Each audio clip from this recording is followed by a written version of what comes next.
ये बैठक में कौन कौन लोग मौजूद रहे, किस तरह की बैठक थी?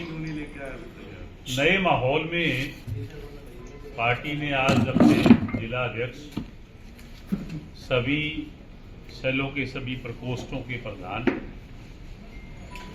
और चुनिंदा हमारे सीनियर साथी, उनको बुलाया था सुझाव लेने के लिए, बातचीत करने के लिए।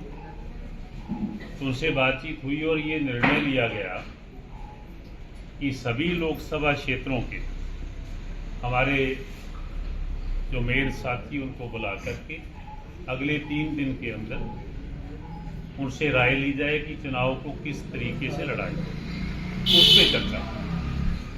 सभी लोकसभा क्षेत्र के जो आपकी पार्टी पदाधिकारी उनको बुलाया जाएगा मतलब हम दूसरी पार्टी के लोगों को बुलाएंगे जी। राय तो हमारा परिवार कमेटी बनी हुई है सर, या कैसे मतलब कमेटी बनी हुई है सर इस बारे में, या आप कार्यकर्ता कैसे बुला रहे हैं?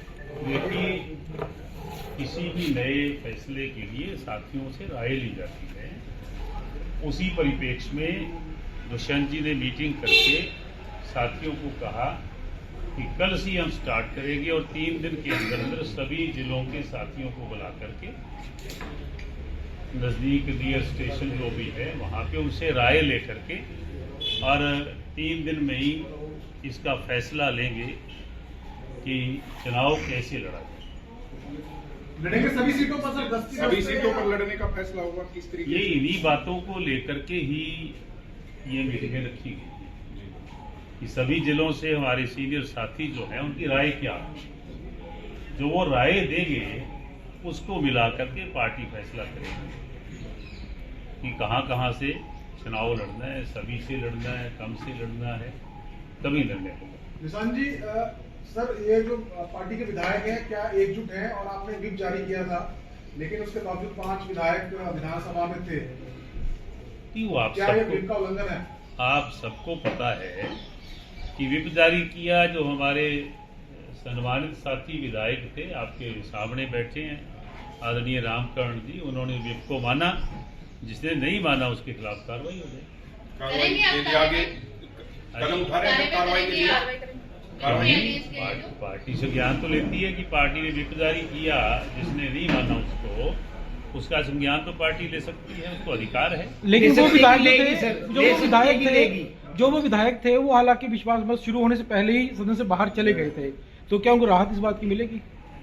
देखिए, आंकलन किया जाता है कि उस व्हिप का विरोध किसने किया, उल्लंघन किसने किया, तो जिसने किया होगा उसके खिलाफ कार्रवाई। इस तरीके की बातें भी आ रही है सर, आप विधानसभा में उनका जाना उल्लंघन मानते हैं या उन्होंने वोट नहीं किया? उस चर्चा में जो वोट ऑफ नो कॉन्फिडेंस की चर्चा थी, उसमें जिसने हिस्सा लिया वो व्हिप का विरोध है, जिसने नहीं लिया व्हिप के पक्ष में।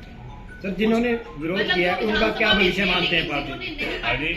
जिन्होंने विरोध किया व्हिप का, पार्टी में क्या भविष्य मानते हैं? अगर पार्टी के आदेश का कोई विरोध करता है तो विषय क्या होता है? सर, विपक्ष के लोग कह रहे हैं कि जो व्हिप जारी किया गया था उसमें ये लिखा गया था कि आप वहां पर अब्सेंट रहें, जबकि ये लिखा जाना चाहिए था कि वो वोट ना करें। देखिए, व्हिप लेट जारी हुआ था तो कुछ लोगों को हो सकता है कि उनको वो पढ़ ना पाए हो, मोबाइल पर मैसेज था, तो ये हो जाता है। और कुछ ऐसी चर्चाएं हैं सर सोशल मीडिया पे कि कुछ विधायक हैं इकट्ठे होकर जज्बा के वो रिजाइन कर देंगे, तो कुछ विधायकों से आपकी बात हुई है? कितने विधायक आप लोगों के साथ? हमारा तो एक भी विधायक रिजाइन करने वाला नहीं है, और सोशल मीडिया पे तो पता नहीं क्या क्या चर्चा आती है, वो सारी सच्ची होती है। ठीक है, आज की बैठक में उन विधायकों को बुलाया था जो विधानसभा में? नहीं, विधायकगण नहीं बुलाए गए थे। विधायक तो आदरणीय रामकरण जी आए हुए थे, तो ये यहाँ मीटिंग में शामिल थे, बाकी लोगों को नहीं बुलाया गया। सर, ऑफिशियली आज आपने रैली भी हो गई, आज डिस्कशन भी किया होगा। गठबंधन का जो अब तक का सफर रहा, जो टूट के कारण है, मुख्य तौर पर एक दो कारण आप गिनाना चाहेंगे? क्या हो सकते हैं? क्या सिर्फ सीट शेयरिंग एक मुद्दा था या कुछ और भी इश्यूज थे उसमें? और इसी के साथ ही गठबंधन टूटना बेनिफिशियल रहेगा पार्टी के लिए या नहीं? ये तो जनता का विषय है, वो बताएंगे। उन्होंने आकलन करके वोट देना होता है। तो हम तो ये कहेंगे कि गठबंधन टूटने का कारण हम नहीं, हमने तो आदरणीय दुष्यंत जी ने बड़ा क्लियर कह दिया कि 2 सीट हमारी मांग थी, भिवाड़ी और हिसार। और जब बार्गेनिंग हुई, बातचीत चली, तो ये भी कह दिया कि अगर आप सीट नहीं देना चाहते हम सारी छोड़ते हैं। हमारा एजेंडा था 5100 रुपये पेंशन, बुढ़ापा पेंशन, विकलांग पेंशन, विडो पेंशन, वो हरियाणा की जनता को देने का आप काम करें, ये कह के वो वहां से आ गए। तो रोहतक सीट का भी तो ऑफर था सर। चलो ये बातें उनकी क्या हुई है मुझे नहीं पता इस बात का, तो जितना हमारे सामने उन्होंने खुलासा किया मैं उसकी बात करूँ। कांग्रेस की तरफ से कहा जा रहा है कि ये नाटकीय ड्रामा है, आपका सियासी ड्रामा है, ये नाटकीय पहले से डिसाइड था और ऐसा ही हुआ। आप रोज लोगों को फेस करते हैं, नेताओं को, कभी विरोधी की तारीफ करता है? कांग्रेस तो कहेगी, कभी विरोधी की तारीफ होती है क्या? लेकिन सर हमारी तो ऐसी कोई मंशा नहीं।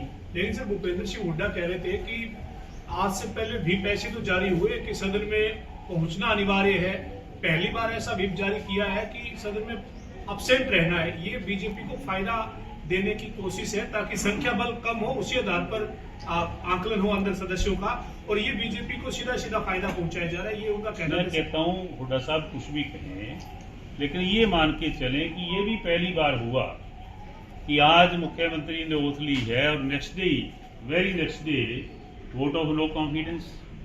तो ऐसे में आनंद फानंद में ही फिर अपने लोगों को, साथियों को सूचना दी जाती है। जो आप कह रही है कि कोई लोग चले गए थे उससे पहले। एक ये कहा जा रहा है सर कि बीजेपी, जेजेपी जो है अभी भी बीजेपी के साथ ही मिली हुई है, और ये जो हुआ अनुपस्थित रहने का, ये इसीलिए किया गया है कि ये साथ में मिले हुए हैं अभी भी। आने वाला समय बता देगा कि कौन किससे मिला होगा। हम तो किसी से मिले हुए बड़े क्लियर हार्टेड हैं, और कल रैली में